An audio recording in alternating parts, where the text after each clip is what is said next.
শ্ৰদ্ধা বন্ধুসকল, মই বন্ধু বুলি এইকাৰণে কৈছোঁ, মোৰ ঘৰত একেবাৰে কম হৈ থকা নাই। এখেতৰ 82 হ'ল, মোৰ 76 হৈছে, মোতকৈ 6 বছৰ ডাঙৰ। আৰু মই সিদ্ধান্ত লৈছোঁ মই 90 বছৰ পাম, কাৰণ আৰু 14 বছৰ মই কাম কৰিম, তাৰপিছত যি হ'ব হ'ব পাৰিব নোৱাৰিম। আৰু তেনেকুৱাকৈ নিজকে ৰাখিবৰ কাৰণে যত্ন কৰোঁ। গোটেই কথাখিনি সংজ্ঞাটোৰ কথাখিনি কোৱাৰ আগতে মই অলপ হিষ্টৰিকেল কথা ক'ব খুজিছোঁ আপোনালোকক, যে এই যে অসম আমি কৈছোঁ, জাতিৰ কথা কৈছোঁ, এইটো কেতিয়াৰ পৰা হৈছে অসম আৰু অসমীয়া জাতি? এই কথাটো কৰিবলৈ হ'লে আমি ত্ৰয়োদশ শতিকালৈ গুচি যাব। তো ত্ৰয়োদশ শতিকাৰ আৰম্ভণিতে 30ৰ দশকত যিজন মানুহ ইয়াত সোমাল ম্যানমাৰৰ পৰা, ম্যানমাৰৰ মই গতিকে আমাৰ বন্ধুক কৈছোঁ যে চুকাফা চাইনাৰ পৰা অহা নাই, বহুতে কৈ চীনৰ আৰু তহঁতে চীনলৈ ঘূৰি যাব, এনেকৈ কয় না চীনলৈ ঘূৰি যাব, চীনৰ পৰা কিন্তু আজি মই এটা কথা ক্লিয়াৰ কৰিছোঁ আপোনালোকক, Sukaphaa didn't come from China, তেওঁ চীনৰ পৰা অহা নাই, তেওঁ ম্যানমাৰৰ পৰা আহিছে। য়েছ, তেওঁ যিডোখৰ ম্যানমাৰ আগৰ, সেই ম্যানমাৰ এতিয়া ইউনানৰ ভিতৰত আছে, আৰু ইউনানৰ ভিতৰত সেই সময়ত স্বাধীন ৰাজ্য 11খন আছে, আৰু আটাইকেইখন ৰাজ্যৰ টাই নকৰে। টাই মানে আমি ইয়াতে আহোম নাম পাইছোঁ, সেই টাই মানুহখিনি আছে, আৰু এই টাই ৰাজ্য 11খন আছিল এই ইউনানৰ গোটেই অঞ্চলটো, যি northern part of China, south northern part of China. এই তাৰ পৰা ম্যানমাৰৰ যিটো বৰ্ডাৰ, প্ৰেজেণ্ট ম্যানমাৰ আগতে বন্ধ ম্যানমাৰৰ যিটো বৰ্ডাৰ, তাৰ বৰ্ডাৰতে দুখন ষ্টেটৰ এখন নদী আছে, ৰুই। সেই ৰুইখনৰ সিটো পাৰে চাইনা, মানে ম্যানমাৰ, আৰু এইটো পাৰে ব্ৰহ্মদেশ, এতিয়া ম্যানমাৰ। এই এণ্টায়াৰ যিটো ইউনানৰ কথা কৈছোঁ, সেই ইউনানৰ পৰা 3টা এয়াৰপৰ্ট পাৰ হৈ প্ৰায় 130 কিলোমিটাৰ গাড়ীৰে আহিলে চুকাফা অহা ঠাইডোখৰ পায়। আৰু তাত আমি স্বায়ত্তশাসনৰ কথাবোৰ যে কওঁ, এতিয়া মিচিং, সোণোৱা, দেউৰী স্বায়ত্তশাসনবোৰ আছে, তেনেকুৱা স্বায়ত্তশাসন দি এই ঠাইডোখৰত হৈছে। আৰু দিহং প্ৰিফেকচাৰ মানে স্বায়ত্তশাসন, দিহং প্ৰিফেকচাৰ বুলি যিখন প্ৰিফেকচাৰ আছে, সেই প্ৰিফেকচাৰ চনৰ পৰাই চুকাফা ইয়ালৈ আহিছে। এই চুকাফাৰ মুংৰি, মুংগাং, মুংচিং, এনেকৈ 11খন ৰাজ্য, এই চুকাফাৰ ম্যানমাৰখন ডমিনেট কৰিছে, মানে পৰাধীন কৰিছে কুবলাই খানে 1253 চনত। 1253 চনৰ 7 জানুৱাৰীৰ দিনা কুবলাই খানে এইটো ডমিনেট কৰিছে। আৰু আইৰনিকেলি আমি কি বুলি কওঁ, এইটো কাকতালীয়ভাৱে 1253 চনতে চৰাইদেউৰ ৰাজধানী পাতিছে চুকাফা, এখন ডমিনেট হৈছে, নতুন ৰাজ্য এখনে ক্ৰিয়েট হৈছে। এইটো হ'ল চুকাফাৰ অহাৰ কাহিনী। আৰু আহোঁতে তেওঁ 14 বছৰ আহিছে, 1121 কিলোমিটাৰ খোজ কাঢ়িছে, 1080জন সৈন্য আছে, 300 ঘোঁৰা আছে, 2টা হাতী আছে, আৰু কৃষি কৰ্মৰ লগত জড়িত মানুহ টোটেল গোটেই মানুহখিনি গোটাই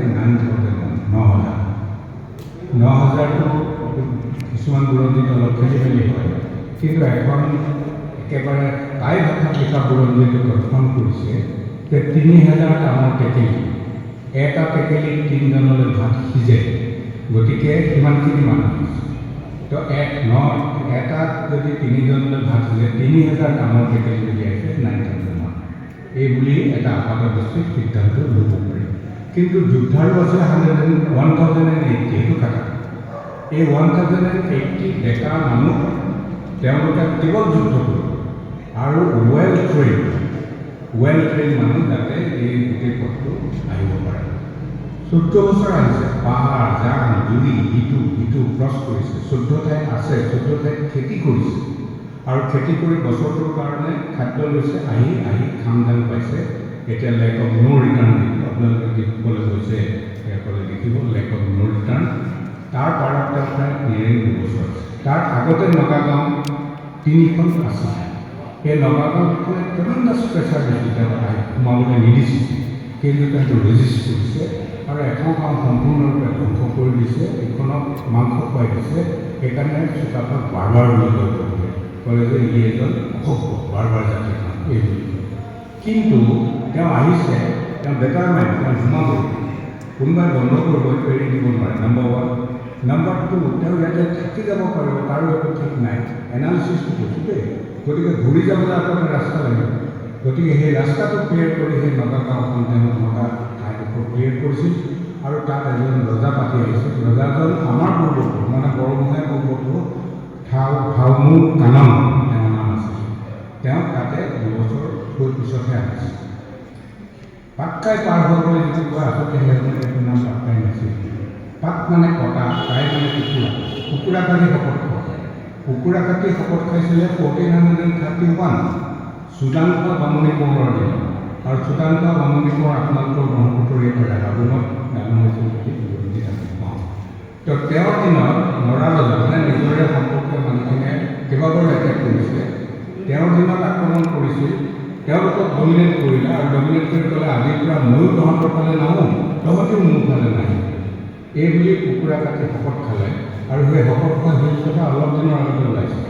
অলপ দিনৰ আগতে ল'ৰাকেইটামানে গৈ নামপাৰত উঠি মেলি গৈ ঠাইডোখৰ উলিয়াইছে আৰু তাৰ যিটো লিখা আছে সেই লিখাটো লাখনি মানে আমি যিটো বছৰ কমিলে সেই বছৰৰ কথা লিখিছে, তাৰিখটোৰ কথা লিখিছে 1431।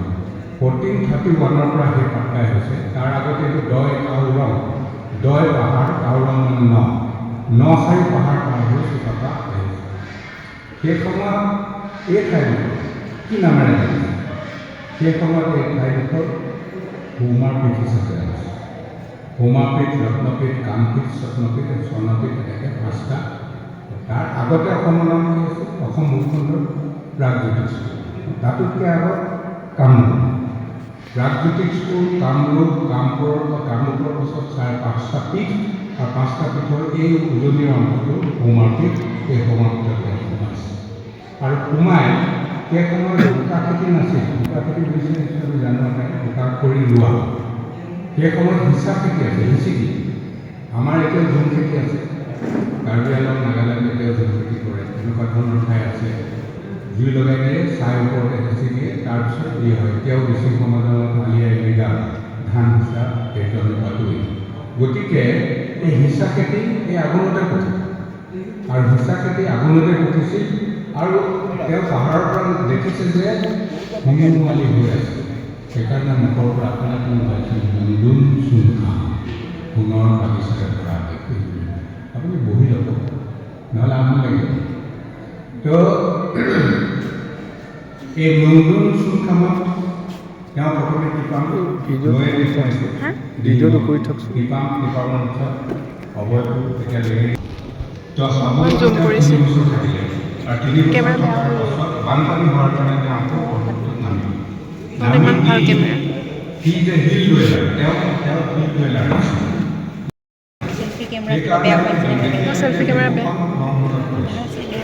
দিশখন যথেষ্ট বহলো আছে, গতিকে তেওঁ দিশত সোমাই সেই সময়ত দিচাংখন ব্ৰহ্মপুত্ৰৰ পৰা নাছিল, দিচাংখন দিশত পৰিছিল। এই মেপ টেপবোৰ অঁকা আছে, চুকাফা নোহোৱাৰ পৰা অহা গোটেই ৰাস্তাটো আমি আঁকিছোঁ। আপোনালোকে ৰাস্তাটো চাবলৈ গ'লে চুকাফা সমন্বয় ক্ষেত্ৰ যোৰহাট, য'ত মই আছোঁ এতিয়া, তাৰ আইচামে লৈ তাত আমি মেপখন আঁকি থৈছোঁ। অলপ কাৰেক্ট কৰিব লগা হৈছে, ৰিচেণ্টলি কাৰেক্ট কৰি আছোঁ আৰু বহুত ডাঙৰ মেপ বনাই দিম চুকাফা কেনেকৈ আহি ক'ত সোমাইছে। তেওঁ সোমাই সামোৰৰ পিছত তেওঁ দিশৈদি উজাই গৈ থাকোঁতে সোঁফালে মানুহে পানী খোৱাৰ ভাগ বনাই পেলাইছে। চামৰিং, চাম মানে 2, ৰিং মানে 1000, 2000 মানুহে পানী খোৱা ভাগ পালে ৰাইট। সেইফালে কছাৰী মানুহ আছে। তো 2000 ঘাট যদি হয়, এটা ঘাটত যদি 5টাই পানী খাইছে, 10,000 মানুহ। তেওঁৰ লগত 9,000 আহিছে গোটেই, আৰু খেতি কৰা মানুহ বেছি, যুদ্ধাৰো 1080। গতিকে তেওঁ সেইফালে মানে গণ্ডগোল নকৰোঁ বুলি ভাবি দিশৈদি গৈ তেওঁ চামটক পালে। চাম 2 টক তোলা, আমাৰ মুখত চন্তক থাকে। আৰু চাম ৰিং 2000, যিটো মুখত আমাৰ 4 ৰিং, এতিয়া যিডোখৰ 4 ৰিং। তো চাৰিঙৰ পৰা গৈ তেওঁ চান্তক পালে সন্তকত তেওঁ পানী জুখি চাওঁতে তেওঁ ক'লে যে সেইটোৱে চান্তক 2 তোলা কি 2 তোলা টিপামৰ পানীতে সন্তকৰ পানী বহুত 2 গুণা বেছি আৰু ক'লে যে এইফালে লু ওলাল আজি আমি লুৰ পৰা টাটা টিচুলত জামচেদপুৰ টাটা এইবোৰৰ পৰা আনো কিন্তু ইয়াত যে লু ওলাইছে আৰু এই লুবোৰে যে অসমীয়া মানুহে নাঙলৰ ফাল দা কৰলাল আটাইবোৰ কৰিছিল উই কেনট থিংক আমি সেইটোৱে ইয়াতে তিৰু পাহাৰত লু লাগিল এতিয়াও আছে তিৰু পাহাৰত তো তিৰু পাহাৰৰ লু খচি গলাই নতুন হেৰি কৰি লোহা কৰি কিমান লোহা লুহলীয়া বনোৱাই দিব লাগিব প্ৰত্যেক বছৰ আপোনালোকৰ বৰফেৰী সোণ তুলিব লাগিব এবছৰত 42,000 তোলা সোণ তুলি দিবই লাগিব এইটো আছিলে হাজাৰকে সময় ভাড়া কৰা কথা আৰু আহিয়ে ৰাজধানী পতাৰ দিনা চৰাইদেউ চে ৰায়দয় চে নগৰ ৰায় জিলিকা দয়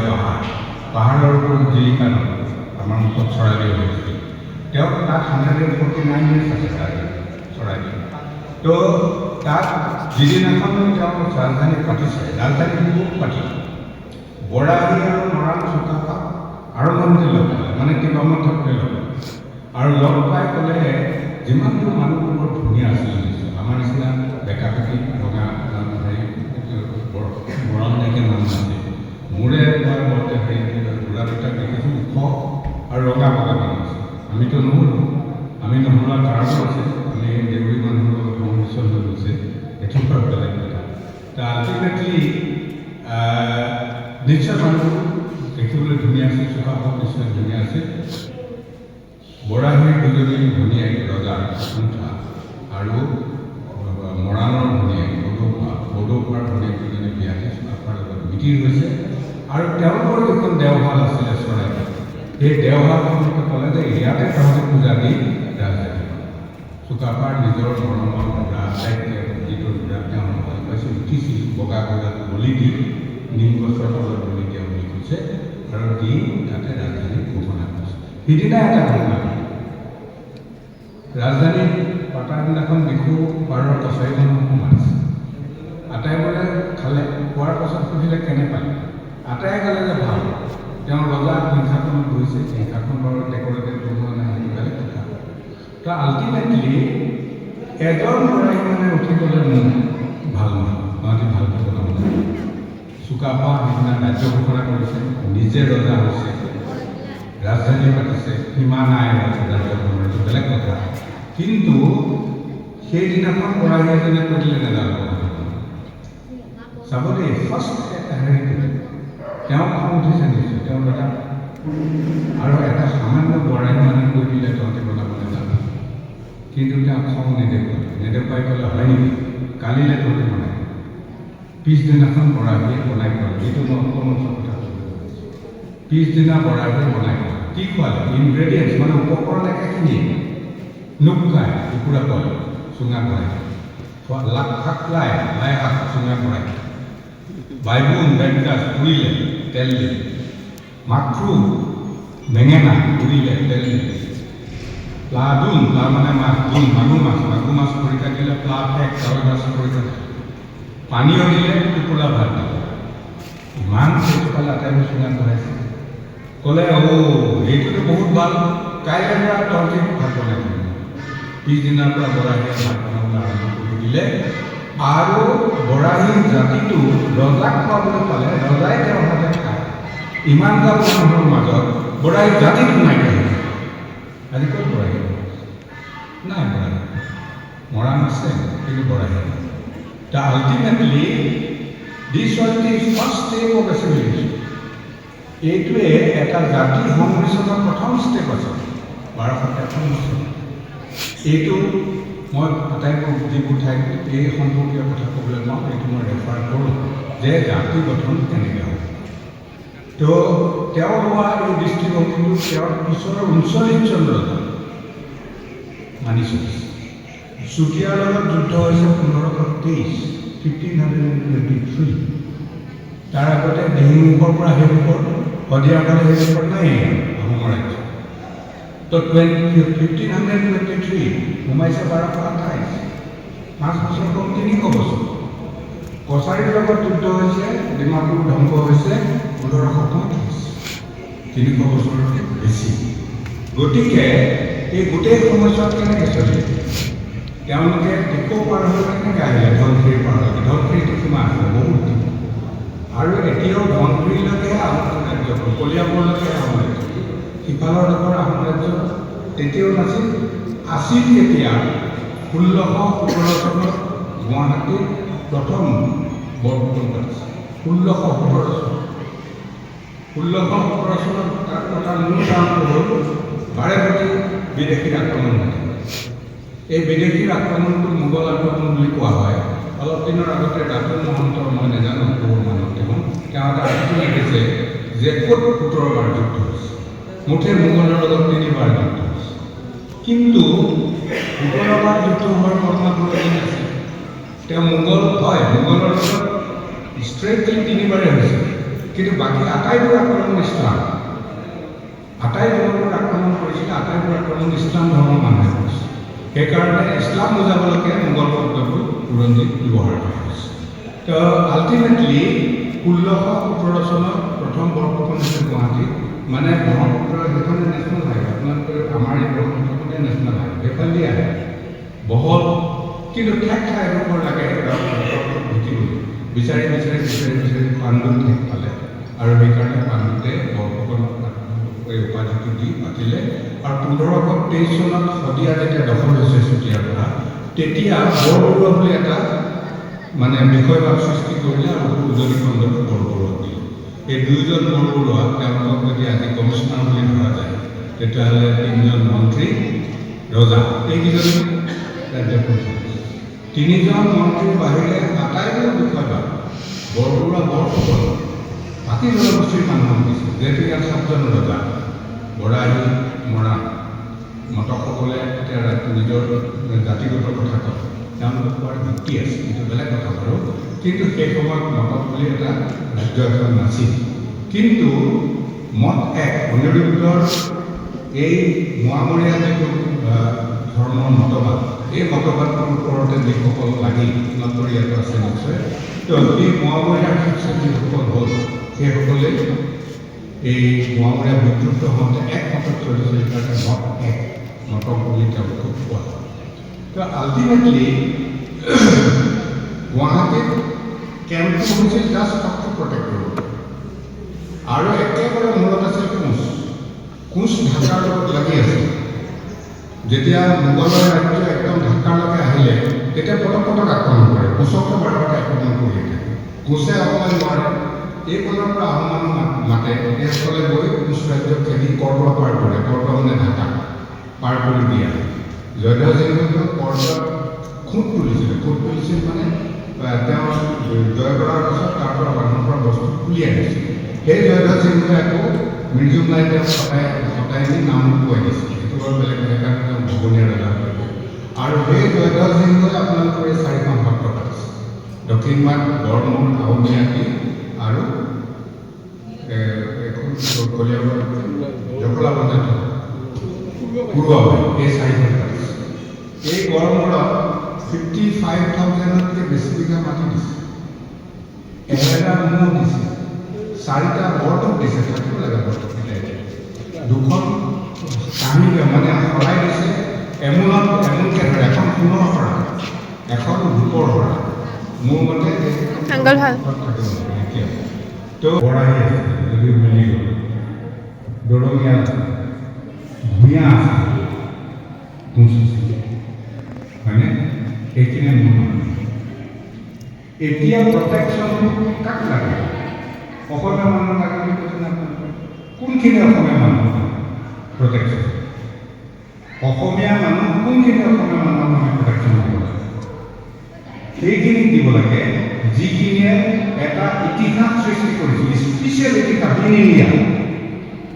17 বাৰ আক্ৰমণ ঘটাইছে, সমগ্ৰ ভাৰতবৰ্ষৰ লৈছে, সমগ্ৰ ভাৰতবৰ্ষ মোগলে লৈছে, অকল এইডোখৰ পৰা, হয়নে?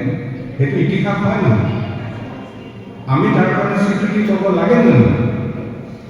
আমি যদি তাৰ কাৰণে স্বীকৃতি ল'ব পাৰে, দেয়াৰ আৰ কনষ্টিটিউচনেল নৰ্মছ আছে এছটিক জাতিক বচাবৰ কাৰণে। সংবিধানৰ ধাৰা আছে, আমি নাইকিয়া হ'বলৈ গৈ আছোঁ, আমাক বচাব লাগে। গতিকে বচাবৰ কাৰণে যদি এই কনষ্টিটিউচনত আছেই ধাৰাটো, তেতিয়াহ'লে আমাক কিয় কিন্তু নবচাব? সেইকাৰণে 6 নম্বৰ আছুৰ লগত যিটো এগ্ৰিমেণ্ট হৈছিলে 6 নম্বৰ সেইটো আছে যে অসমীয়া জাতিৰ ৰাজনৈতিক, অৰ্থনৈতিক, সামাজিক আৰু সাংস্কৃতিক সুৰক্ষা। এতিয়া আছুৱে কোনো অসমীয়া কৰিব পৰা নাই, আমি কৰিব পৰা হয়নে? আমি অসমীয়া বুলি কৰিবলৈ যাওঁতে ইয়াৰ আপোনালোকে 87 জনগোষ্ঠী আছে, এই গোটেইবোৰকে মানে কি হ'ব? সেইটো ছেকেণ্ড পেজ হ'ব লাগে, ঐক্যমঞ্চৰ এইটো ছেকেণ্ড পেজ হ'ব লাগে। ফাৰ্ষ্ট পেজটো হ'ব লাগে জাতিটো ৰক্ষা কৰিব। আৰু জাতিটো ৰক্ষা কৰি ল'বলৈ হ'লে 1826 যিখিনি মানুহ আছিল, আটাইবোৰ অসমীয়া মানুহ সোমাই যায়। বামুণ সোমাই, কলিতা সোমাই, কি হয় এইটো গোসাঁই সোমাই, হয়নে? আটাইবোৰ আহোম সোমাই, কছাৰী সোমাই, সোণোৱাল সোমাই, যিমান সেই সময় আছিল চব মানুহ সোমাই। এইখিনি অৰিজিনেল হয়। এই অৰিজিনেল অসমীয়াখিনিক মানি ল'ব লাগে ডেইলি। এওঁলোকক প্ৰটেকশ্যন লাগে। প্ৰটেকশ্যন কি? Political protection. আমি স্বাধীনতা ৰাখিছিলোঁ 600 years। এতিয়াও স্বাধীনতা আমাৰ হাতত থাকিব লাগিব। কোনোবা বাহিৰৰ পৰা মানুহ আহি বেছি মানুহ হ'ল কাৰণে ভোট দি জিকি যাব আৰু আমাৰ ওপৰত শাসন কৰিবতো হ'ব নোৱাৰে। তোমালোকে 15টা, 20টা, 22টা, 25টা জন্ম দিয়া এটা পৰিয়ালে। আমাৰ এটাও নহয়, কেতিয়াবা বিয়াও নহয়, হ'লেও 2টা হয়। আজিকালি ডিজিটেল মডাৰ্ণ দিন, পঢ়াব শুনাব নোৱাৰি, খুব ল'ৰা ছোৱালী নিদিওঁ। তো ভোটত কেনেকৈ পাৰিব? য'ত 15টা, 20টা এটা পৰিয়ালৰ জন্ম হৈ আছে, সেই ভোটৰ লগত আপোনালোকে আমি কেনেকৈ পাৰিম ভোটত? নোৱাৰোঁ। সেইকাৰণে আমাক অসম বিধানসভাৰ আধা, ঠিক আছে 50%, আধা চিট আমাক দিয়ে। এতিয়া 126টা, 63টা যাব। 200টা চিট হ'ব, 100টা আমাক লাগে। 100টাত আমিহে কণ্টেষ্ট কৰোঁ। তাত সেই উপৰি অহা 25টা জন্ম দিয়া, 20টা জন্ম দিয়া মানুহ, তাত ইয়াত আহি বেপাৰ বাণিজ্য কৰি ধনী হৈ আমাকে হেঁচা মাৰি ধৰা, এইটো নহয়। তাত এই অৰিজিনেল মানুহখিনিয়ে যিখিনি মানুহ 1826 আছিল, সেই মানুহখিনিৰ সঠিক সম্পত্তি কি ৰেকৰ্ডত দিব, কেনেকৈ দিব, সেইটো বেলেগ। ৰেকৰ্ডটো দিবলৈ হ'লে উপাধিটো দিব, তাৰ বাহিৰে একো নাই। কোনখিনি অসমীয়া মানুহৰ অৰিজিনেল উপাধি অসম চৰকাৰে কৰিব লাগে, এইখিনি অসমীয়া মানুহৰ অৰিজিনেল উপাধি মানুহ এইখিনি মানুহে 1826 আছে। ৰেকৰ্ড আছে, ডেভিড স্কটৰ ৰেকৰ্ড আছে। তাৰ খাজনা কৰিছিল 29 চনতে কৰিছিল। আৰু তেতিয়াই ব্ৰিটিছক খেলিবৰ কাৰণে গাঁওখনৰ বিপদ কৰিছিল। মানুহটো ক'লৈ গ'ল ঠিক নাই। তাৰপিছত গদাধৰ সিংহই এজন ক'লৈ গ'ল ঠিক নাই। তাৰপিছত পুৰণি বৰ্তমানৰ দুৰ্নাম মহিলাবোৰক ফচি দিছিল। কেতিয়া দিছিল? 1830 চনৰ 24 September, after trial in Cherrapunji. তেতিয়া ব্ৰিটিছৰ ৰাজধানী চেৰাপুঞ্জী। চেৰাপুঞ্জীত বিচাৰ হৈছে আৰু বিচাৰ কৰি জিউৰাম দুলীয়া বৰুৱাৰ পিয়লিসকলক অপেন হেং কৰিব, মানে মানুহে ডেকাকে হেং কৰিব। সিহঁতৰ বৰপতুৰি পাৰত ডেকাকে হেং কৰিছে। মানুহে চাই আছে, কবি মানুহকেইটা মৰিছে। তেনেকৈ কৰা মানুহকেইটাৰ নাম কিন্তু দিল্লী পাৰ্লামেণ্টত নাই। 1857 চনত ফাঁচি দিয়া মংগল পাণ্ডেৰ নাম আছে, the first martyr of Indian independence war. আমাৰ এনেকুৱা এজন পাৰ্লিয়ামেণ্টেৰী আজিলৈকে ওলোৱা নাই। মই আলোচনাৰ পৰা ভাবানন্দ কৰোঁ। মই কি কাৰণে আপোনালোকে জিউৰাম দুলীয়া বৰুৱাৰ পিয়লিসকলক এষ্টাব্লিছ কৰিব নোৱাৰে? 1857, 27 বছৰৰ পিছত দিছে তাক ফাঁচি। সি ঠিক আছে, তেওঁ first martyr of Indian independence war, কিন্তু এওঁলোক দুজনকো শ্বহীদ বুলি কোৱা পাৰ্লিয়ামেণ্টে হয়, তেওঁলোকে শ্বহীদ। তো এই কামটো কৰিবৰ কাৰণে আজিলৈকে অসমত কোনো পাৰ্লিয়ামেণ্টাৰী ওলোৱা নাই। মইতো এই সভাৰ কথা কওঁতে ক'লোৱে নাই। তেতিয়া ক'লে যে আপুনি যাব, মই কেনেকৈ পঠিয়াব পাৰোঁ? এবাৰো নমিনেশ্যন নিদিয়ে আপোনালোকে। 2004 চনত মই উঠিছিলোঁ, তেখেতে জানে যোৰহাট পাৰ্লিয়ামেণ্ট, তেতিয়া ৰাজনীতি বিভাগত নাই। মই উঠিব লাগে ডিব্ৰুগড় যাব লাগিব, নিদি মোক যোৰহাটত দি দিছে, মই হাৰিম জানোৱেই। আৰু মোৰ ঘৰৰ এটা উঠিছে দুপত বৰ্মন, তেওঁ চিঠিয়ে দিছে আগতে ৰাজ্যসভাৰ MP থাকোঁতে গোটেই সমষ্টিটোত এটকাও নোপোৱাকৈ পইচা চলাইছে। তেওঁ বহুত দুখ পাইছে, 1,85,000 আছে। মই 1,75,000 পাইছোঁ। বিজয় সন্দিকৈ তাই 2,20,000 পালে। গোলাম বৰা অফিচত তেওঁ 90,000 ভোট পালে। এণ্টি কংগ্ৰেছত 90,000 তেওঁ উলিয়াই গুচি গ'ল। আমি হাৰিছোঁ, পলিটিকেল কথাটো বেলেগ। তাৰ বহুত পিছততো আৰু মানুহখিনি দিয়া নাই। মই কৈছোঁ যে এবাৰ মই যাবলৈ পোৱা হ'লে আপোনালোকক দেখুওৱা হয়, তাতে কৰি দিলোঁ। তাতে আজি পৰা মই নাখাওঁ, যেতিয়ালৈকে এইটো স্বীকৃতি নিদিয়ে তেতিয়ালৈকে মই নাখাওঁ। মোক দাঙি লৈ হস্পিটেল শুরু করে ক'ৰবাত বন্দী কৰি দিব তেনেকুৱা কৰিব বুলি ভাবিছোঁ, সেইটো বেলেগ কথা। আল্টিমেটলি মই গগৈক কৈছোঁ, আমাৰ এইজন গগৈ যিজন মানে কাৰ্যকৰী সভাপতি এটা অসম অঞ্চল, আপোনালোকে এইটো কৰি খাওক, কিন্তু ডেফিনেশ্যনটো মানুহখিনি পকাওক, যিখিনি মানুহ থাকে সমুদ্ৰ ভট্টাচাৰ্য আনক আৰু কওক যে এই ডেফিনেশ্যনটো দি দিয়াটো আমি জাতিটো বচাই ল'ব আৰু জাতিটো বচাই লোৱাৰ পাছত বাকীবোৰ কি হ'ব হৈছে, বাকীবোৰ অট'মেটিকলি আহিবই লাগিব। আমি বলবম নকৰিলে ভাল, বলবম ৰঙা কাপোৰ কাটি বলবম কৰি যায়, হয়নে? আৰু বাকী যিবোৰ এতিয়া বাহিৰৰ পৰা বেছিকৈ আহিলে মঠ মন্দিৰ বেছিকৈ হ'ব লৈছে আৰু পূজাৰীবোৰ চব উত্তৰ প্ৰদেশৰ পৰা আহিছে, তেওঁলোকেও ভোট দিব ইয়াত। গতিকে গণ্ডগোলবোৰ বহুত আছে। তো আমি অৰিজিনেল মানুহকেইটা বামুণ গোসাঁইৰ পৰা আৰম্ভ কৰি এই অৰিজিনেল মানুহকেইটাই নিজৰ প্ৰটেকশ্যনটো দখল কৰি ল'ব লাগে আৰু সেই প্ৰটেকশ্যনটো অতি বেছিক হ'ব আৰু এই কথাটোকে দিল্লীত কেনেকৈ বুজাব পৰা যায় সেইটো কৰিব লাগিব। তাৰপিছত অকণ অঞ্চল কাম কৰিব, এইবোৰ চব আমাৰ নিজৰ লাগে। কোনো মানুহ আমাৰ পৰা আঁতৰি নাযায়, খাব ক'ত? ইয়াতেতো খাব লাগিব। তেওঁলোকে চাকৰিত থাকে, ক'ৰবাত থাকে, কিমান থাকে, ইয়াতেতো খাব লাগিব। চাকৰিত তেওঁলোকে শাক চব্জি বনাই দিব, আমিয়ে কিনিব লাগিব, নহ'লে বহুত বিক্ৰী কৰিব। গতিকে অসমীয়া বহুত ভাল আৰু বাকী যিটো ৰিলাক্স হৈ আছে, মানে সেইবোৰ পাৰ হৈ ইয়াত আহি সোমাই কাৰ্ড এখন পাই যায়, কাৰ্ড কোনে দিয়ে? আমাৰ মাটিবোৰ যে আধাৰ মাটি কৰি আছে, কোনে দিছে? কোনে কাৰ্ড কোনে দি দিছে? মণ্ডলকেইটা কাৰ্ড আমাৰ হয়নে নহয়? কেইটামান পইচা ল'ব মানুহ কাৰ্ড এটা দি ইয়াত অৰিজিনেল বাসিন্দাৰ হৈ গুচিছে। আল্টিমেটলি সেইবোৰ কি হ'ব হৈ থাকিব, বলবম প্ৰফেচাৰ নাপাব, আমিয়ে চাম যিহেতু আমাৰ মতে তেওঁলোক চলিব লাগিব। এতিয়া বিহুটো আছে, বিহুটো লোৱাৰ আছামৰ ফালে নুবুজেই, কিন্তু ইমান ঠাচটো ইমান ভাল, জিকজাক ঢোলৰ চাপত নোৱাৰে কেনেকুৱা। মই লণ্ডনত গৈছিলোঁ, দুবাৰ তিনিবাৰ গৈছিলোঁ, 10 মিনিট নাথাকে, কোনো ব্ৰিটিছ কোনো নাথাকে, চবেই উঠি নাচিবলৈ ধৰে, একো বুজি নাপায় ঠাচটোৰ কাৰণে। সেইকাৰণে মই হায়াৰ ছেকেণ্ডেৰী কাউন্সিলত থাকোঁতে বিহু চাবজেক্ট কৰিব পাৰিম। মোৰ আইডিয়া আছিলে যে বিহু শিকাবলৈ যদি গোটেই পৃথিৱীত আমি ল'ৰা পঠাব পাৰোঁ, সেইবোৰ এনেকুৱাকৈ গুচি গ'ল আৰু বিহু সংস্কৃতিটো বাহিৰলৈ গুচি গ'ল। আৰু 1884 কাউন্সিলখন হৈছিল, অসম হায়াৰ ছেকেণ্ডেৰী কাউন্সিল, মই 4 বছৰ চেয়াৰমেন। তাত অল্টাৰনেটিভ ইংলিছটো MI হিচাপে অল্টাৰনেটিভ আমি লগত পঢ়োঁ। ইংলিছ কেনেকৈ MI হ'ব বাৰু কওকচোন আপোনালোক?